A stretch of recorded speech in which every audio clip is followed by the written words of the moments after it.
Traditionally, Fashion Week has been an event where designers have fallen over themselves to try and get a spot to be noticed. This year it's a little bit different. There are less of them, some of the big names are missing, and even the closing night party's been cancelled. It's a sign of the times. But the international buyers are still here. Some are looking for unique Australian product that they can sell to jaded cash-strapped markets back home. Others are here because the Australian dollar's weak and they can pick up clothes at a bargain basement price to take them back to their markets. I think Australia's got a lot to offer. There's so many exciting new young designers coming onto the market here, and I think it's a market that is hard for my clients to visit because it's so very far away for so many of them. And I think it's just a great opportunity to see what's going on here and see what energy there is and what's happening actually here in Sydney.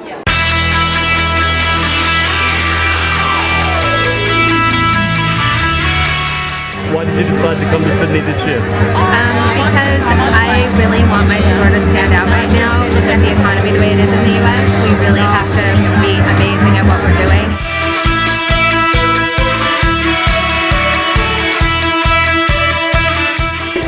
If there is a silver lining, perhaps it's that the bold, the young, the innovative designers like Kim Ellery, who's showing tonight, may be the big winners. I chose to show off-site so that it would be more of an experience. I feel like when you go to an event, you want to walk into a place that carries off the whole feeling of what I'm trying to express through the range.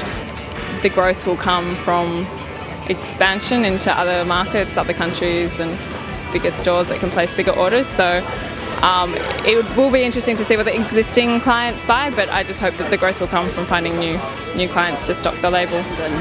And what we really do is we research the markets for our clients and make recommendations to them so that we'll give them all the hot new young designers, all the hot new products coming onto the market.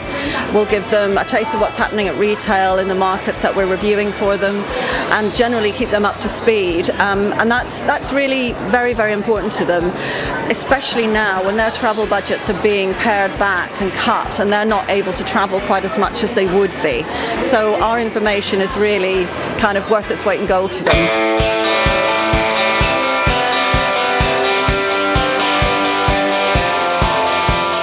We work with fashion, we work with fantasy.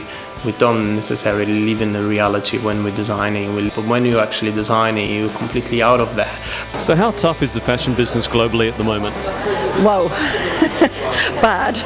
I don't even really want to talk about the recession so much because it's so tiring to talk about it all the time, and that's what I want to put it on the catwalk. It's something that people can forget about it, you know. Look, I think it's still important to inspire, and I think that fashion has got to be uplifting, it's got to be fun, and that doesn't change, and I think more than ever it's important to be showing at Fashion Week. Fashion is about change, and it's about having something new, and that always, I think, creativity in a difficult time always rises to the surface. So in a way, it's a very exciting time for fashion as well as being a tough time. It's also about the creative process, so it's a really important element of the creative process within our business to do Fashion Week.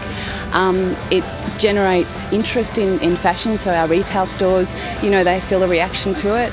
It's great for our wholesale customers, it gives them support for the product that they buy from us. So it's a really integral part of what we do as a business. So that's why there was no hesitation as to whether we do it or not. This year it was all about business, and the sharp end of this festival of frocks saw about 130 international delegates representing about 90 organisations. Attendances were not hurt by the weaker Australian dollar.